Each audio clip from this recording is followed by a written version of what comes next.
Baik, Bapak Ibu, kali ini kita akan mempelajari mata kuliah Ilmu Alamiah Dasar atau IAD. Mata kuliah ini akan membantu kita memahami fenomena alam yang sering kita temui dalam kehidupan sehari-hari. Selamat datang Bapak Ibu, terima kasih sudah bergabung dalam perkuliahan ini. Perkuliahan IAD ini akan berjalan secara fleksibel, menyesuaikan dengan kondisi Bapak Ibu sebagai kelas RPL. Yang paling penting kita fokus pada pemahaman, bukan pada tugas yang rumit. Pada pertemuan ini ada 3 hal yang ingin kita capai. Yang pertama, Bapak Ibu memahami alur perkuliahan IAD, kemudian memahami teknis pembelajaran menggunakan Zoom dan Google Form, dan yang terakhir memahami bagaimana sistem penilaian dalam mata kuliah ini. Mata kuliah IAD membahas fenomena alam yang ada di sekitar. Contohnya seperti energi di rumah, kondisi lingkungan, dan penggunaan teknologi dalam kehidupan sehari-hari. Tujuannya adalah agar kita bisa berpikir lebih logis dan mampu mengaitkan konsep sains dengan kehidupan itu.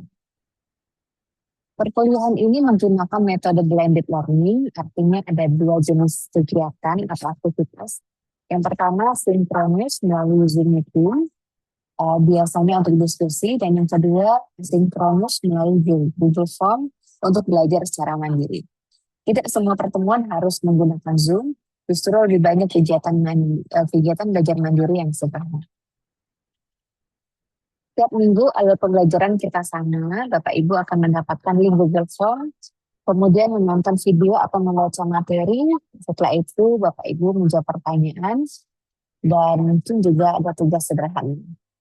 Kemudian jika ada pertemuan Zoom, maka kita akan menggunakan untuk diskusi, tanya jawab, dan penjelasan ulang materi. Jadi teknis perkuliahan Zoom itu lebih banyak kita gunakan untuk pendalaman, bukan materi utama. Secara umum perkuliahan dibagi menjadi beberapa tahapan. Di awal kita akan fokus pada pengantar dan konsep dasar sains. Kemudian kita masuk ke tahapan eksplorasi seperti ekosistem dan lingkungan.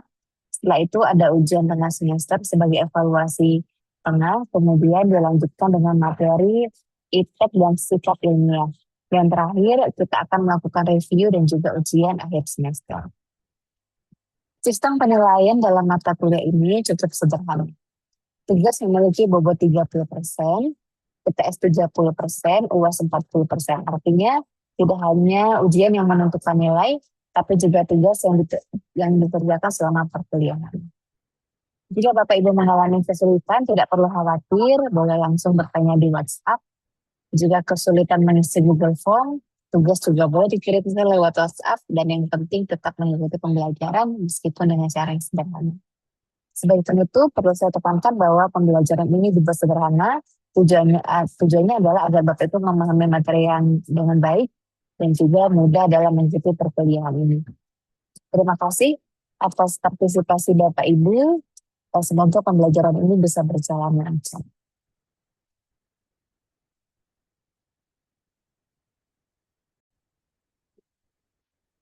Selanjutnya Bapak Ibu, ini adalah contoh link Google Form yang akan dibagikan di WhatsApp group untuk pembelajaran secara asinkronus. Jadi dalam Google Form ini akan berisi materi-materi, bisa berupa video, bisa juga berupa paparan PowerPoint.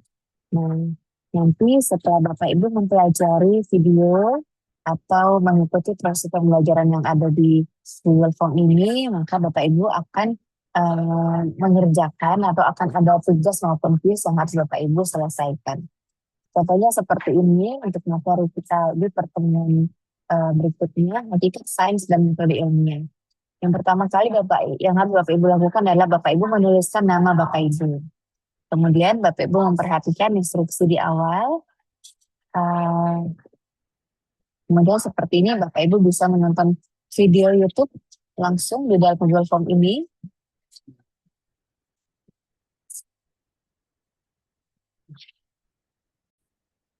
Mr. Klik, dan kali ini kita akan belajar tentang sains dan tentu. Kemudian untuk video kedua, Setelah kita tahu bahwa sains ada di mana-mana, yuk kita bahas lebih lanjut tentang sains. Oke. Setelah itu Bapak Ibu melanjutkan untuk mengerjakan kuis. Nah, ini Bapak Ibu harus menulis nama dulu, misalnya saya tulis namanya XX. Ini saja ya Bapak Ibu ya. Kemudian Bapak Ibu melanjutkan, kemudian Bapak Ibu mengisi kuis. Diisi sampai soalnya habis. Jika memang penugasan pada hari tersebut adalah kuis. Karena jika penugasannya dalam bentuk lain, maka Bapak Ibu akan mengerjakan sesuai dengan instruksi. Ini jika setelah kita telah diisi semua, Bapak Ibu klik next. Kemudian Bapak Ibu tekan submit jika sudah selesai. Nah, begitu saja Bapak Ibu untuk teknis perkuliahan kita. Semoga Bapak Ibu bisa mengikuti perkuliahan dengan baik dan juga dapat mendapatkan hasil belajar yang maksimal. Terima kasih. Assalamualaikum warahmatullahi wabarakatuh.